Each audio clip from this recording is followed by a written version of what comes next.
So if you ever look into solar and felt that you are being sold a dream but handed a headache, you are not alone. In fact, it's the number one complaint that we hear from homeowners. One installer tells you that you need 20 panels, another one says you need only 6, another one says your battery will last 10 years. The other tells you that the same battery is old technology and you should avoid it. It's a mess. Some systems work beautifully for decades, while others, often the ones that look like a great deal, fail in less than 2 years. So in this video, I'm going to explain the solar truth that most installers hide in a way that makes sense, so you can protect your home and your family and your wallet. So imagine that you are running a backup water system for your house. Now, to make this work, you need 3 things. First, you have a collection tank on the roof to hold the water. Second, you have a pump to get that water into the tap with enough pressure so that you can actually use it to take your shower. And third, you have pipes connecting everything. Now, think of what happens if one of those pieces go wrong. If the tank is too small, you run out of water by noon. If the pipes are cheap and leaky, your walls get ruined and you lose half of the supply before it reaches the tap. And if the pump, the heart of the system, burns out because it was poor quality or couldn't handle the pressure, then the whole system is useless, no matter how much water is sitting in your tank. Now, this is exactly where many homeowners run into trouble. They focus too much on the size, that means the tank, and they forget that if the installer uses leaky pipes or cheap pumps, that is, they use fake wires and substandard cables to give them lower price, everything will just be messed up. Now, that water system, I hope you understood that example. That is exactly how solar works. In simple terms, your solar panels are your collectors, your battery is your water tank, and your inverter are your pumps, the translator that turns raw solar energy into power for your appliances to use. And if this is actually making sense to you, please subscribe to this channel for more solar breakdown so that will help you make better informed decisions.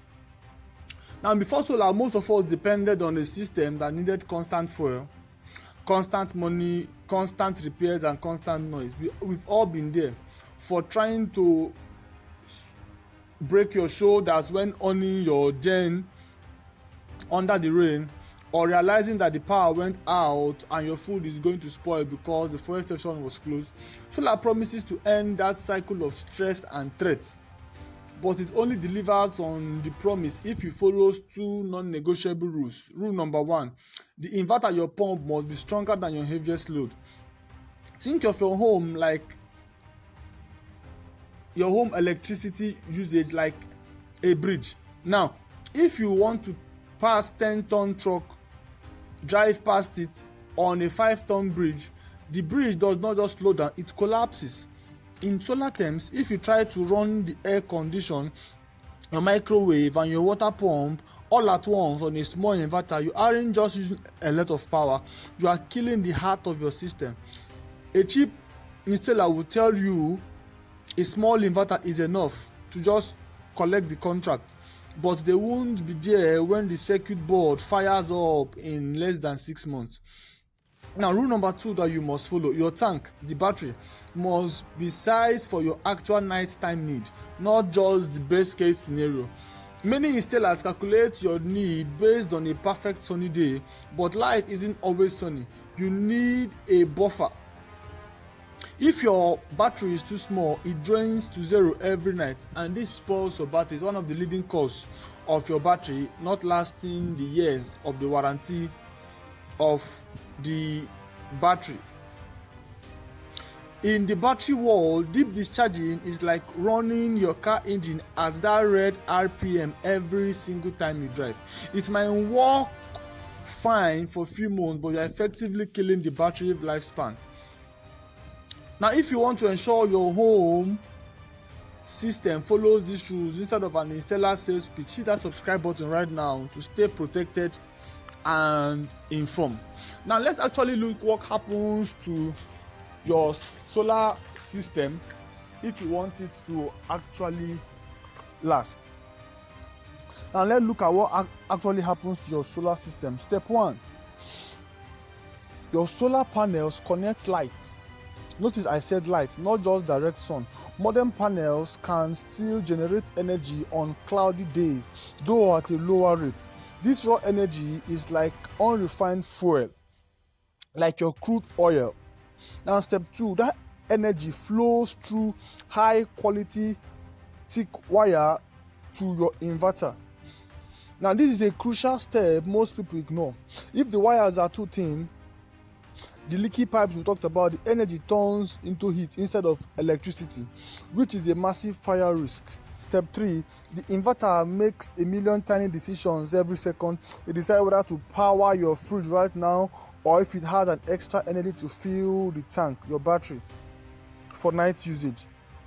But here is the failure case where most people earn their hard-earned money. There is the secret some installers use to keep you calling them back. They hide small, low-quality fuse in place where you can't see. When a small power surge happens, something a good system should handle, a fuse blows. The whole system goes dark, and you call the installer. They come, they flip the switch, or they flip these changeovers, and they come out. And they charge you a massive service fee for the repair. So in essence, instead of using the required surge protection arm or use a good protection, you use a good fuse, they'll use an undersized one so that when current comes and then that undersized one will not be able to manage it, it will blow and then everything will go out. You have to call them again and they'll come and change it to another small one again and they'll collect your service fee. Some installers that are watching this video now will feel that I'm exposing their secrets. Yes, I'm exposing it so that everybody will up their game and begin to serve real value for their money. But here is the case. Even worse is the battery bait and switch. They tell you a cheap tubular or lead acid battery is just good enough as a modern lithium battery. Now that's a lie. A lead acid battery is like a plastic bucket with a hole in it. It loses energy just sitting there. And you can only use about 50% of its capacity before you damage it. A lithium battery is like a high-tech reservoir. You can use almost all of it. Let's say you can use 90 to 80% of it so that you can save it for a longer lifespan. The cheap installers get you to sign because the prices are low today, but you end up paying double when you have to replace your whole battery bank in 18 months. Now, solar is not magic. It isn't set it and forget it like most homeowners do. They think that once they just install solar, then everything is gone, they'll just forget it.